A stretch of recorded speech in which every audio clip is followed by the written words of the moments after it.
Hai Sobat Terrell Chess, saya akan bahas game menarik dari duel match yang sedang berlangsung di antara Ankara Turki, yaitu pecatur Turki Edis Gurel melawan Jordan van Foreest dari Belanda.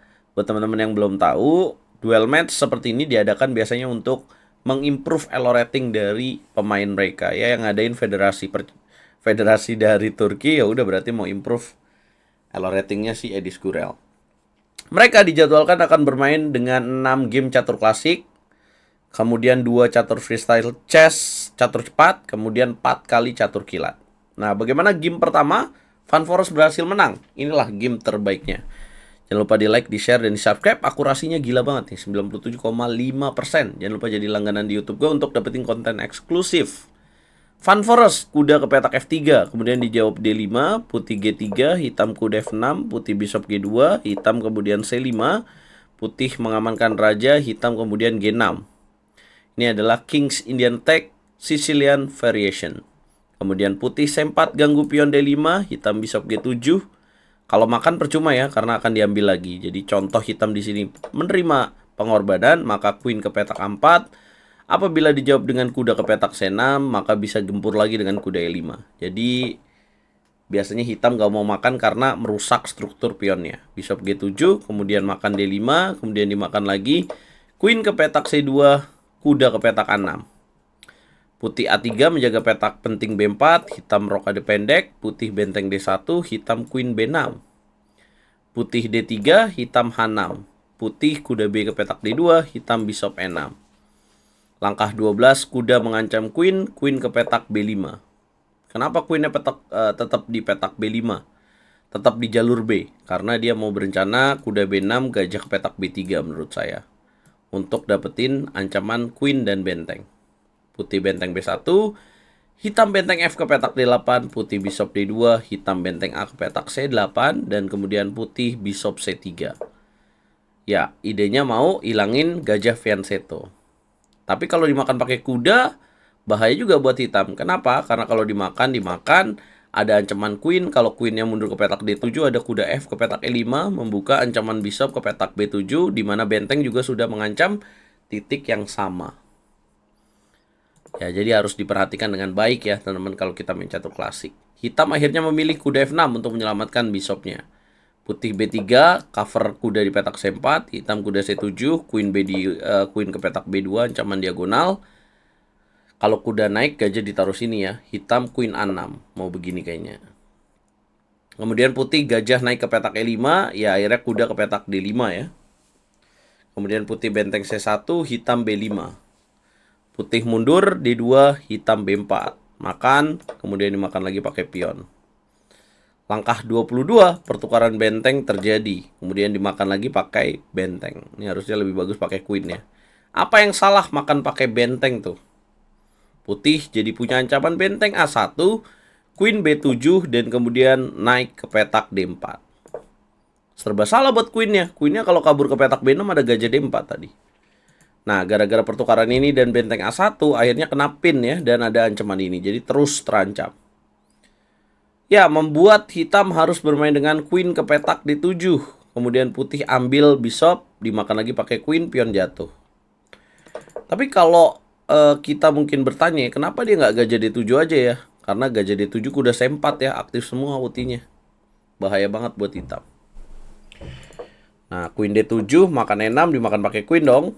Nah, kemudian gajah makan D5, makan lagi pakai queen. Kuda ke petak C4, nggak buru-buru ambil pion petak A7. Hitam akhirnya menjaga dengan benteng. Kemudian putih queen ke petak D4, menyederhanakan permainan. Ya, queen ke petak B7, karena tahu ya, gak mau kena. Kemudian putih benteng A4, mau kuda A5 dapat pion. Kemudian hitam kuda E8. Putih kuda A5, langkah 30, queen ke petak C8. Bagaimana putih melanjutkan tekanan? Makan G7, dimakan lagi. Dan kemudian queen ke petak C4 dulu, nggak ngasih ruang. Udah tahu pionnya lemah di sini, jadi nggak buru-buru. Hitam menolak pertukaran queen.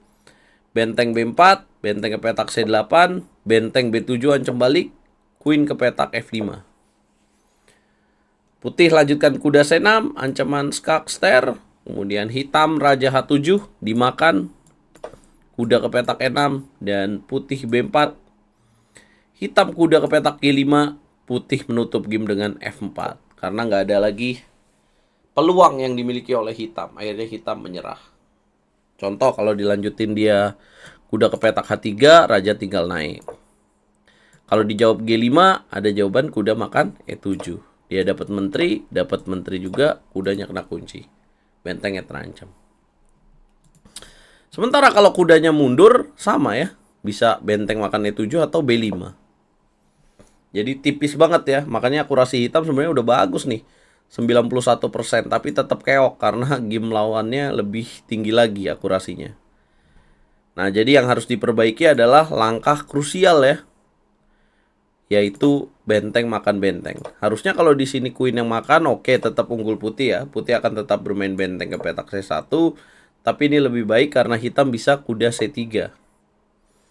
Karena kalau dimakan, kemudian dimakan lagi, dan dimakan pakai benteng, maka jawabannya Queen A6. Masih ada trik-triknya lah, kuda ke petak H5 kayak gitu.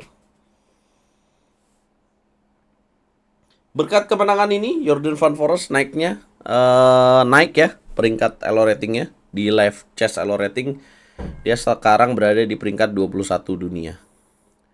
Edis Gurel mengejar 2700, kira-kira bisa menang nggak ya lawan Jordan Van Forest, atau salah pilih lawan nih teman-teman.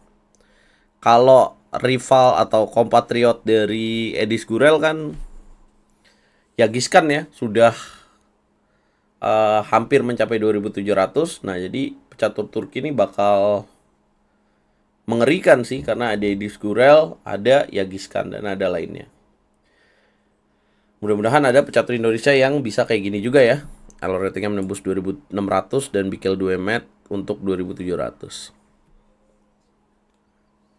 Buat teman-teman yang belum tahu kenapa percaturan Turki begitu maju, karena mereka selalu ada liganya setiap tahun, Super League malah.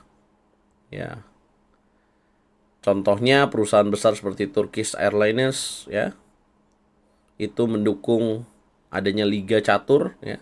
Sehingga mereka bisa mengontrak pemain-pemain top dunia. Jadi kalau ada Super League-nya, mereka kayak kontrak pemain. Gukes pun ikut pernah, Pragnananda pun pernah gitu. Nah, jadi nggak heran kalau mereka lebih cepat maju. Mudah-mudahan di Indonesia perusahaan-perusahaan besar juga bisa melirik catur sebagai olahraga yang perlu didukung juga ya. Karena kalau nggak gitu caturnya bakal gini-gini aja nih. Oke, jangan lupa bantu like, share, komen, dan subscribe ya teman-teman, biar channel ini terus semangat bikin konten dan terus maju. Dan RL Chess terus juga mendukung Liga Catur Jabodetabek dengan koordinasi dengan Klub Catur Jakarta Muda dan Pecasi Jakarta. Kita ketemu di video berikutnya guys. Apa komentar kalian?